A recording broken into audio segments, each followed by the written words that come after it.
tendencies of the US dollar, we can see during the month of July, we are typically weak. We have a weak dollar and we are typically bearish. All right.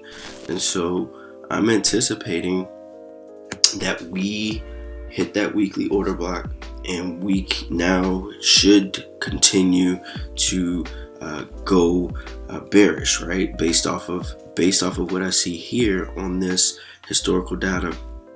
Now, what price can do is, it can hit this next draw on liquidity before it wants to, have that reversal. But that's what I'm looking for on the dollar. All right. So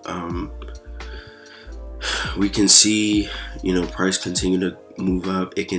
But it did hit that bearish order block and it had immediate reaction. So now we have all of this buy side imbalance that it may want to go fill for the week.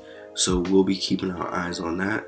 I think the way it's going to play out, or what I think is just wait to see how Sunday, Monday opens and see if they are ready to just start to take it down. So they have all of this imbalance that they're going to want to go balance out here over the next week or two.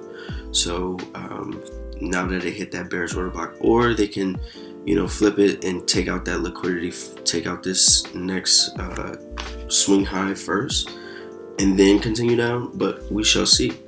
So we'll sit on our hands for that and wait and see what happens for the dollar. But that's just kind of like broad weekly overview. Enjoy your holiday, enjoy your 4th of July, happy Independence Day if you are in America.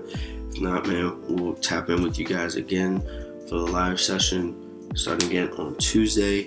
We're recognizing Monday as a holiday, so I'll see you guys again on Tuesday for the live session. Talk to you guys soon.